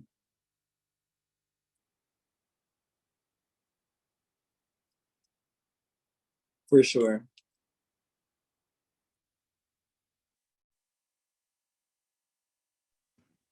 Look at it as the same way you should clean your house. If you haven't touched it or used it in 6 months, get it out of there. Yeah. Donate it, send it to somebody else, or toss it away. Yeah. So another thing, just to kind of touch on another thing that you can add to your tarot deck are sigils. So these sigils, you want to create these of your own. So you don't want to Google them. You don't want to get inspiration from them. You know what a sigil is. You know that it's just a symbol that represents something. Okay. All you want to do is you want to add the sigils to the deck as you're reading in the future. The meaning of that sigil will come to you over time. So you don't got to know what it means today, but just add you a sigil and over time, it'll start piecing itself together. Okay. That's why the spirit of your tarot deck is living. There are cards that I created that I didn't have a meaning for. Okay. But over time, as I read them, the meaning started to come and I got the energy. Okay. I know what this is going to represent. Does that make sense? So if Okay. I already have a sigil in there that I learned about a while back, I should take it out? You can if it's not going to mean something different or the polar opposite. You should, if it's not, if the sigil can't go outside of what you've learned it to do, get rid of it, because bitch, that's a box. Can someone tell me what a sigil is? It's just a symbol that represents something of magical practice. One of my cards, one of the cards I created, I used the sigil I created. If she wants to see it, just to show an example of kind of what it looks like. That would help. I can't really see everybody. I don't know why. So I created the sigil. This is the sigil for balance, and I created it. And to me, it just came to me. But this represents balance, which is why kind of looks is like opposite, but kind of the same. Okay. So it can represent whatever we want it to represent? Yeah. Okay. Thank you. Okay. I want to share mine too. I did one. Sure. This is my sigil that I made on one of my cards. I just didn't cut mine out, but it's on card paper. How can I see y'all cards? I can't see anything. I don't see it. Okay. That's pretty. What does that mean? This one means seeing and speaking your truth from your heart. So that's why I have the eye and the little lines here for like speaking inside of the heart. Okay. And this little spiral is like our universe that we're in right now. You just read the definition? I can't see it. That's what I made up. I made this sigil. Okay. Thank you guys for sharing with me, because I really didn't know. Can someone, how do you spell sigil? You're welcome. Is that S-I, how do you spell it? S-I-G-I-L. Okay, thank you. Here's one of the ones I made, which is actually means music is medicine. Because I promote mental health. Okay. Yep. But see, you see the music on the end, and so that's music is medicine for me. So that's my sigil for that. Thank you. And I actually, that's unique. Well, I always tell people that. Okay, thank you guys for sharing. And if y'all ever want to share anything, just kind of let me know you're about to share, and then I will make you, it's called the spotlight, so everyone will see it, right? And so we don't have to scroll through and look, see who's talking, all that. So if you're gonna share something, it's like, hey, I'm gonna share this, and I'll just switch over from Jordan's video feed. And Jordan, you don't need to turn off your video. I'll just replace the spotlight, so you good. Okay. I'm a director. Here's mine for war. That's war. That's pretty. That's gorgeous. Yeah. Very pretty. What kind of paper are you using, if you don't mind me asking? That's a cardstock. It's a black cardstock. Okay. Yeah. Where y'all Yeah. looking at? I actually got my paper from Walmart. It was pretty cheap. I think I got like 50 sheets for about $5 or $4 and some change. So yeah. And it's real card paper. Amazon's your best friend. So yeah. So your tarot deck is going to help you a lot more than just give you messages. It's going to help deprogram you. It's going to help keep you out of that box. And it has to do that for a little bit of time. Okay. It takes a little bit of time to break a habit. So it's gonna challenge you a little bit, but eventually, once your tarot deck or the spirit of your tarot deck is done helping you, y'all will help each other, or y'all will work together to help the world. Okay, so I like that energy. So we know that the tarot deck has a lot of different components to it. Your tarot deck has a lot of different components to it. Just to make it easier to read, one of those components is the spirit of your tarot deck. I've given you a warrior spirit that's going to help, help just contain the energy of your deck, because it's going to have a lot of energy. Your spelled tarot cards are going to really be the sigils that you have. So, one of your spell tarot cards could be, you guys can create a sigil and actually create the intention of that sigil based on deprogramming you, or just simply based on that fact of deprogramming you. That's considered a spell tarot card, right? Okay. The spell tarot card in my tarot deck that most of you might hear is the M Control card, which stands specifically for mind control. Okay, so anytime I pull that card, it kind of deprograms me, breathes life into me, revitalizes my energy, and takes me out of any energy that I have been consistently, jarred with or seeing. So you guys can create maybe just that swivel. You know how like that circle starts from right here and it just goes like this. Okay. And that's just some inspiration for that. Spiral, yeah. I already got one of those, Jordan. So what can I use instead? Because I already put that. Something different. Yeah, just create something different with that same intention. To deprogram. Hypnotizing card. Yeah. To deprogram you.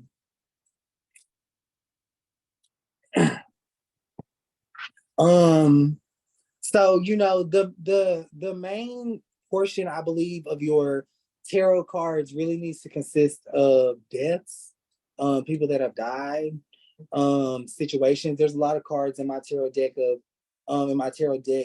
certain situations that maybe people I've seen on the news or seen in my local town. Giving reverence to spirits throughout your tarot deck gives your deck altogether a really beautiful vibration. A really, really beautiful vibration. So think about that. There's a lot of different people and a lot of different spirits who want to kind of help you read. You can name spirits that you see or name spirits that you want to see. If any names come to you, you can add those cards to your tarot deck.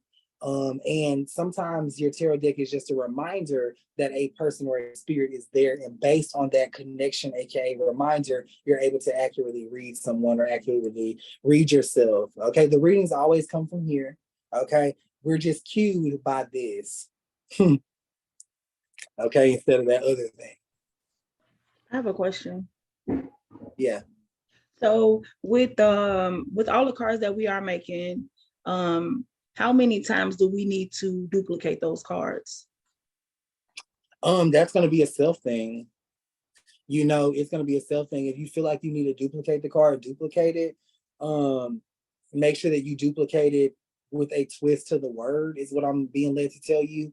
And I really want you guys to make sure that you're twisting the words. Okay. Add 2 A's if it only got one. Okay. So what the world deems a grammatical error is actually very, very beneficial to you in terms of your language. So how ironic is that? So yeah. Jordan, I kind of have a question about the sigils. So is that the same kind of concept of like breaking free because, sigils are supposed to be made a certain way? From my understanding, So is it kind of the same thing where you can make a sigil however you want? Because I see a lot of the other girls have made some that way too. And I haven't made one because it is such a complex step to make one in the right way. It's not a complex step. It's not. Mm-mm.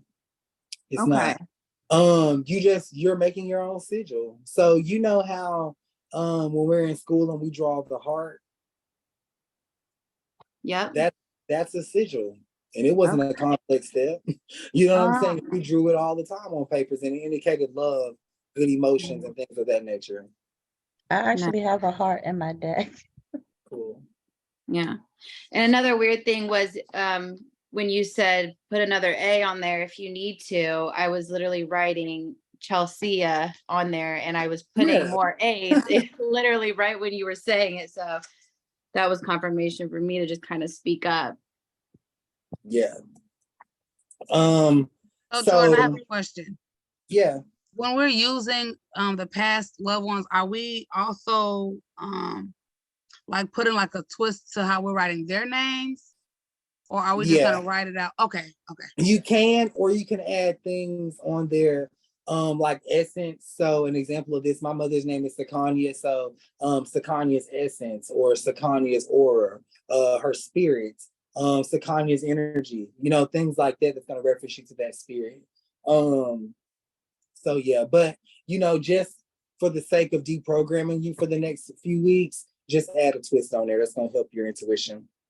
Now I have a question. When we're adding these loved ones and we're putting them in our deck, like all of our cards have meanings. Like my mom, her name is Rosebird, and she was a very, stern and loving person. So the meaning of those, so when we put the names of these people into our deck, that person or the name of that person can represent and have the meaning of whatever we want to, correct? We're just giving it a meaning. Yep, however you feel. Another example of this is if I named a tarot card after my friend, which I have actually, the Reneva card, which is named after my best friend. If me and her are at odds with each other, or so it could represent bad energy. I can maybe divulge that reading. I'm about to be at odds with somebody. If she calls me 5 minutes prior and now we're made up, I can pull that card and it's the card of, ultimate connections. It's gonna be good. You know what I'm saying? So there's a lot of cues there, and that's why the meaning can change. Okay, yeah, that's what I did with the meaning of my mom, with her name. Yeah. Okay, thank you. I was just wondering if I was on the right path with that, as far as like making her name mean what it is that she meant and embodied in my life. Okay. And so if I was giving a reading to another person, then whatever I felt at that moment would be the message that I was to give that person, correct? Absolutely. Okay. I do have a question, I'm sorry. So I'm sorry, so many things came to my mind all at once. But in regards to creating cards for our ancestors or our loved ones that have passed, do you ever find yourself asking for permission to include them in this? Or are we to just assume that they're down for the cause? I don't know. I just wanted to get clarity on. I think you don't need permission to write their name down. Either they're going to participate or they're not. But what I have in my own experience, I haven't ever asked for permission, because even if you're not asking them to do the work of your tarot deck, you're just connecting with their energy to get it done. But I would like to assume that the people that you're connecting with or bringing into your tarot deck want to be there. Okay. And that's why, there could be people that have passed away, or, just recently there was this guy that I didn't really know that well, but his name was Jose, and he died of a drug overdose. So I just added him to my tarot deck. You know what I'm saying? So, because it's not like I'm doing a bad thing. You know what I'm saying? I'm keeping his name alive in a sense. It's done a lot of good, is what I'll say. But my question to you would be, what would his card mean or represent? Like if you pulled that for somebody. The definition of it, whenever I see his card, however it makes me feel is what it's going to represent or mean. Gotcha. Okay. Yeah. Yeah. So whenever you see your card, your feeling is the definition of that card. And what you'll understand is that feeling or emotion towards that card will change, thus changing your response to it. Okay, thank you. I have a question about like, should we have a way of like getting more familiar with our cards? Not to say it's like kind of practice and like trying to keep a definition because you're not supposed to do that, but like, because I know like we can't go live tomorrow and start reading people, or we're not going to be out inviting people to say, hey, come get a reading. But how do we like get more familiar with our cards and stuff like that? You just add to your cards. You spend time looking at them. You know, you'll understand that you'll be able to connect in terms of like that familiar energy that you're looking for with these cards versus your traditional tarot cards. You know, they already mean something to you, so you're already connected. You know what I'm saying? This is important to you. So this is important to you. And these cards were never as important as these cards were. I don't care if you know what I'm saying? So you're already spending time with your deck, your tarot deck, or the spirit of your deck. Does that make sense?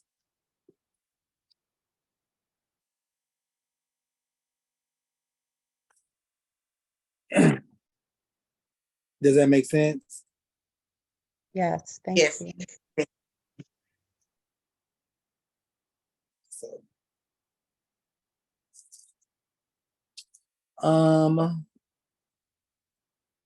so what do y'all think? Did you have any other spirit cards for us to add?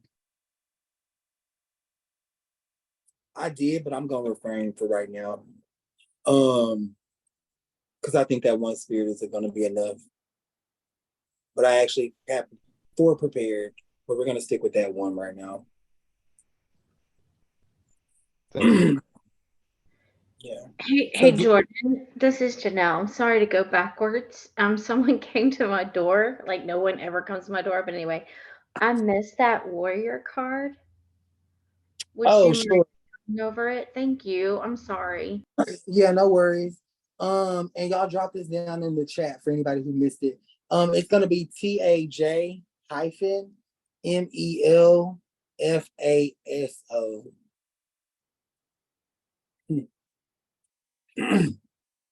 Thank you.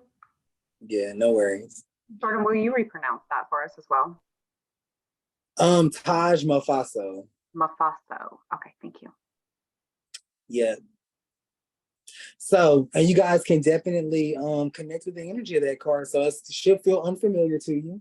Okay. But it should also feel friendly as well. So Jordan, do you want us to have a meaning, your meaning for this card, or our for own? that one, you can, yeah, because I've personally given you that card. So you'll know that that is a spirit card of your tarot deck. Kind of imagine something holding your spirit guide's hands to your deck. Okay, because maybe your candles or your altar ain't set up right. So yeah. Okay. So you know, just helping you kind of stay connected to the true essence of your tarot deck as well. I just want to say that I started with this meeting with 21 cards. I am now sitting at 52. The cards that we previously made to get into the get the link to 15 cards, shall we redo those? And if they're not like have the little like spell to correct the spelling for those? It's up to you. You know, Okay. it sounds like maybe you might be setting your standard to that level. And if you're setting your standard there, then by all means set your standard there. Okay. And follow that. Okay. There's nothing wrong with that. If we don't want to use one of the cards that we created originally, do we need to burn that? You can burn it. I think that burning it would make it better for the spiritual process of things. And just acknowledge why you don't want to use it anymore. Really kind of think about it. You know, your cards are really important. And I feel like if you're anything like me, you'll feel when a card is missing, or you'll feel when you have to get rid of a card. So before you actually get rid of a card, just think about it. Right, because I think I was not, I mean, I'm such a clearer picture now of the meaning of what you're, conveying to us. But on some of my cards, I did write what I thought the definition was on the back of them. Yeah. So I don't want to keep that, you know? Yeah, so I would change that up a little bit. Okay, thank you. Yeah. Miss Sandra, how you doing over there? Okay. I can't hear you. Can you hear me now? Yeah. That's why I made 3 sets of cards. Something wasn't right. And I kept saying, what is wrong with me? I didn't trust my process the first time. I was actually writing what was coming to me. And then I jumped from that to another. And this is my final. Then I put the meaning on it. I'm going like, but I don't feel that meaning, you know. Yeah. Yeah. So you right the first time. Yeah, I was right the first time because I was putting people's name on them, you know. So this has really helped me. And I feel better because I didn't trust myself. So now I see this confused me terribly. But thank you for everything you've done tonight and said and helped us through, you know, because that really made sense. I don't feel as crazy in the head now. I'm going like, it can't be this way, you know. So now I feel better. Good. Okay. I have a clear understanding. Now I even understand why, after this class, I understand why I kept buying so many tarot decks. Because like Miss Sandra said, I felt crazy. I I buy one tarot deck. Okay, that wasn't doing it for me. Then I buy another tarot deck. That wasn't doing it for me. Then I buy another one. It was like, okay, what is wrong with me? But it wasn't me. Not a damn thing. Nothing's wrong with you at all. Guess what? You ain't never got to buy one again. Just saying, putting it out there. For sure. So you know, just kind of really tap into those bouts of inspiration where you sit and you're making 50 cards or 100 cards and things like that. It feels good to create them. And you can always go back and learn it later because that's how you're making your deck. And I love that. I'll share personally, like I love coming up with the names or adding the grammatical touch to it. You know what I'm saying? And letting it kind of catch me off guard when I pull the card or when I read it. I love learning about the spirit of that card at that point. Yeah. So it is good. So it's at the 2-hour mark. That's all that I have for you. But I really feel like I feel like this was a very good class. And even though I didn't know at what points to really touch on, I think that everything was really laid out very, very beautifully. Really, really awesome for sure. For sure. So yeah, so I'm excited to kind of hear your experiences, and you know, and stuff like that. Did you want us to post kind of like our experience in like the girls' Facebook group or anything? Okay, the girls' Facebook group, you know, rave about it. So I can kind of create a collage of all y'all's experiences and stuff like that, and also put it on my little DVD video thing that I'm making. It's so lit. I'm happy. Yeah, I am too. Before we go, is there anything wrong with like adding like I've been seeing, you know, a lot of our cards in the group, and I see the little decorations and things people are putting on them. Is there like I don't know, like if somebody wanted to put some type of texture or something on them, is there anything that should not ever go on it? Is there anything, you know, that you should not do? No, because it's your own rule. So Gotcha. you wouldn't create a rule for yourself that you wouldn't do. Okay, thank you. Yeah. That was a cool question though. So there's a card that I've actually spilled candle wax on. And I just don't want to get rid of the card, you know. So I'm proud of each and every one of you. I think that, you know, you've definitely elevated your thinking. It's not really that hard. And even though there is a lot more information I feel like we could touch, I think that this is enough to kind of get you started. You know, and believing in yourself. And, you know, always look at those traditional tarot cards with the side eye. You know what I'm saying? There's nothing wrong with looking at it with the side eye. And maybe it'll make you question a lot of things in your spiritual journey that are not working for you. Because if it's not working for you, why keep trying? Go on to the next thing. So I want you guys to create a card after this that represents the Master Tarot class that you've taken. All the energy, the experience, what you learned, feel in this moment. You know, because the knowledge may fade a little bit, but the spirit of the Master Tarot class can definitely forever be with you.